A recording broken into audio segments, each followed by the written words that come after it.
13 जून से Israel Iran के बीच शुरू हुआ संघर्ष अब धीरे धीरे बढ़ता जा रहा है। 21 जून को अमेरिका ने ईरान के परमाणु ठिकानों को निशाना बनाया, जिसके बाद से ईरान ने इजराइल पर हमले तेज कर दिए हैं। लेकिन इस बीच पूरी दुनिया में वर्ल्ड वॉर होने का डर सताने लगा है, क्योंकि ईरान पर अमेरिका के हमले को लेकर काफ़ी आलोचना हो रही है।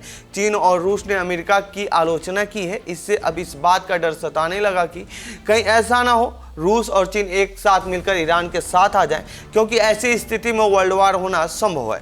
ऐसे में सबकी निगाहें इन दिनों चीन और रूस पर टिकी हुई हैं। तो आइए जानते हैं इस रिपोर्ट में रूस चीन को ईरान के साथ आने से कितना बदल जाएगा समीकरण, और अमेरिका के हमले पर इन देशों ने क्या कुछ कहा है।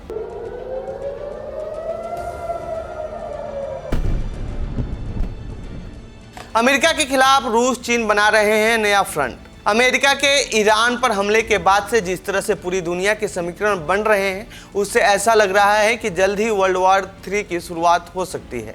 अमेरिका के इस युद्ध में कूदने के बाद से धीरे धीरे सभी देश अपने अपने पाले में जाते हुए दिख रहे हैं। इजराइल के साथ अगर एक महाशक्ति है, तो अब 2 मजबूत देश मिलकर ईरान का साथ देने को तैयार हैं। जी हाँ, ईरान को इजराइल और अमेरिका से बचाने के लिए रूस और चीन ने मिलकर यूनाइटेड फ्रंट बनाने की घोषणा की है। CNN ने अपने रिपोर्ट में दावा किया है कि पुतिन और जिनपिंग की तरफ से सख्त संदेश देने की कोशिश की गई है। ईरान पर हमले से ट्रंप ने आयतुल्ला अली खामनेई को मारने की धमकी दी थी, जिसके बाद पुतिन और जिनपिंग के बीच फोन पर बात हुई थी। टेलीफोन पर बातचीत के दौरान दोनों नेताओं ने इजराइल की कार्रवाई को अंतर्राष्ट्रीय कानून और संयुक्त राष्ट्र चार्टर का उल्लंघन बताया है। अब अमेरिका के हमले के बाद यूनाइटेड फ्रंट का बनना अब लगभग तय माना जा रहा है, लेकिन इसमें कौन कौन से देश शामिल होंगे इसको लेकर अभी कुछ साफ नहीं है। हालांकि मीडिया रिपोर्ट में दावा किया जा रहा है कि इस फ्रंट में रूस, चीन, नॉर्थ कोरिया और पाकिस्तान हो सकते हैं। चीन ने की अमेरिकी हमले की निंदा।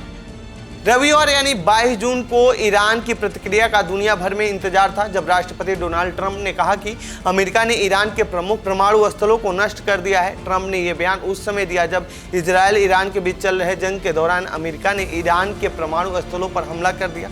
ये साल 1989 के बाद पहला ऐसा मौका है जब अमेरिका ने ईरान पर अटैक किया है। ईरान पर हुए इस हमले की रूस और चीन ने इसकी निंदा की है। चीन के संयुक्त राष्ट्र राजदूत फू कांग ने कहा कि बल के इस्तेमाल से मध्य पूर्व में शांति हासिल नहीं की जा सकती है। ईरानी परमाणु मुद्दे को संबोधित करने के लिए कूटनीतिक साधन समाप्त नहीं हुए हैं और अभी भी शांतिपूर्ण समाधान की उम्मीद है। लेकिन संयुक्त राष्ट्र में कार्यवाहक अमेरिकी राजदूत डोरोथी सिया ने परिषद को बताया कि वाशिंगटन के निर्णायक रूप से कार्य करने का समय आ गया है। उन्होंने सुरक्षा परिषद से ईरान से इजराइल को खत्म करने और परमाणु हथियारों के लिए अपने अभियान को समाप्त करने का आह्वान करने का आग्रह किया है। UNSC में क्या बोला रूस?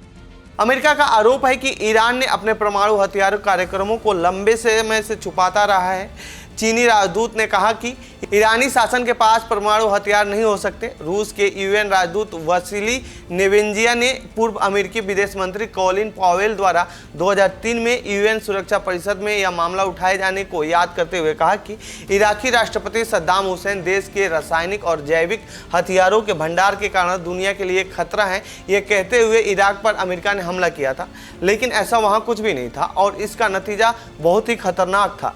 उन्होंने आगे कहा कि हमें फिर से US की परिकथाओं पर विश्वास करने के लिए कहा जा रहा है, ताकि एक बार फिर मिडिल ईस्ट में रहने वाले लाखों लोगों पर दुख और तकलीफें थोपी जा सके। यह हमारे इस विश्वास को पुख्ता करता है कि इतिहास ने हमारे अमेरिकी सहयोगियों को कुछ नहीं सिखाया है। नॉर्थ कोरिया ने ईरान पर हमले को लेकर क्या बोला? ईरान पर अमेरिका के हमले को लेकर नॉर्थ कोरिया ने भी ईरान का समर्थन करते हुए अमेरिकी हमलों का कड़ा विरोध किया है। नॉर्थ कोरिया के मुताबिक अमेरिका के हमले ने ईरान की संप्रभुता और उसकी सुरक्षा पर हमला किया है।